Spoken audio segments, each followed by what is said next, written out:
Welcome back to the Black and Gold Report. We're now joined by head wrestling coach O.T. Johnson. Coach, welcome to the show. Thanks for having me. Let's get the viewers caught up at home on your season so far. The Braves were listed 11th in the country in the initial preseason top 20 by the coaches and boast a 1-0 record after a comeback victory at Belmont Abbey on Tuesday.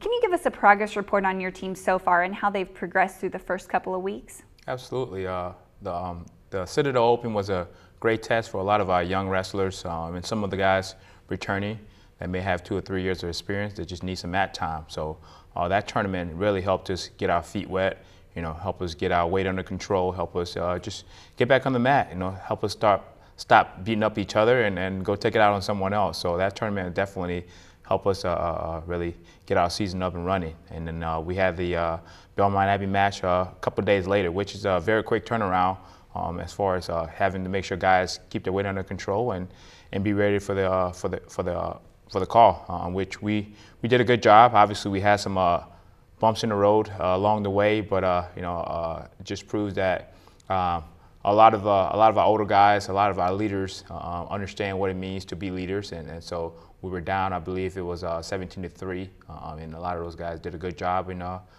keeping their composure and not trying to wrestle outside of their ability and just doing their jobs, which is huge when you take into account it's an individual sport with a team component. You don't have to overwork or outwork the guy in the next weight class. You have to take care of the guy in front of you in your weight class. Well, let's revisit the match against Belmont Abbey. The Braves trailed the Crusaders, like you said, by a score of 17-3 through 5 matches, but scored 25 unanswered points to come away with the victory. What does that win say about the character and leadership of your team? Well, it lets us know that we have a pretty good group of guys at the upper weights that know what they need to do and not panic. I think that's one of the biggest things with our upper weights is they know if they go out there and take care of business, there are a few leads that are insurmountable. So they did a good job just being patient and going out there and wrestling for 7 minutes. I think that's a humongous part of our successes. They don't go out there and try to get the job done in 2 minutes. They know with our training, our conditioning, we can wear people out, and we saw a lot of that, from 65 all the way on to heavyweight, where our guys just were patient and knew eventually the other guys would break, and it happened. And very proud of them of believing in the training and believing in their abilities. So that was a great way to kind of start off the dual meet season. Well, the Braves have competed in 2 tournaments so far and already boast 22 place winners, including 18th at the 34th annual Pember Classic on Sunday. Who have been some of the guys that have stood out to you so far, both returners and newcomers? You definitely have to look at some of the young guys. I mean, obviously, selfishly, we already expect the older guys to come out there and take care of business, and so I don't want to say we don't pay attention to them. We do. But we'll look at the younger guys, the freshmen, some of the sophomores that may not have been in the lineup last year that are trying to make their way into the lineup. We try to evaluate, how their freshman to sophomore year is going, or the freshmen, how their transition from high school to college is going, and we really look a lot into that to try to see how they can fit into our program. And to name a few guys, obviously Hayden Smith, did a great job at 165. He came back and battled hard and took 3rd place there. Hayden Fry, true freshman, ended up winning the tournament, beat one of his teammates in the semifinals.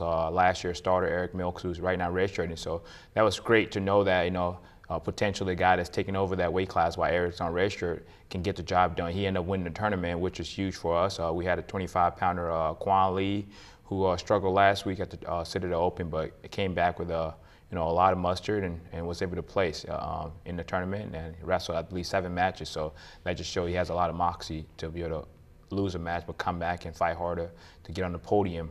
And we have a lot of guys in that upper weight class, but we're very senior or junior heavy there. So to see that the guys are just doing their thing and not panicking and just waiting their turn, just in case their name is called, they're ready to answer the bell. They're going out there and using these opportunities to gain some experience and be ready when their name is called.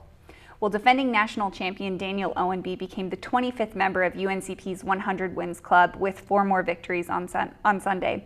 Now that Daniel's a senior, can you talk about the things that you expect from him this year, both on the mat and from a leadership standpoint? Yeah, I think he has a lot of poise. In the past, Daniel maybe rush when he was, not scoring many points as he needed to score early in the match. But now he knows that he's going to get everyone's best shot. He's going to get the kid that's fourth string on his team best shot, just like he's going to get guys that are ranked nationally best shot. So he leads by example. He's cleaned up his life. He does everything right. He makes sure that no one sees him doing things that he wouldn't do from his mom, and I think that carries a lot of weight.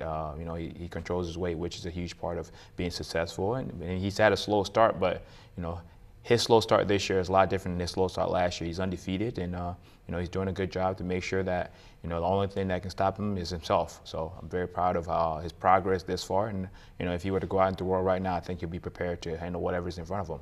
All right, thank you, Coach, for being on the show with us today. No problem. And thank you for watching this week's edition of the Black and Gold Report. Until next week, go Braves.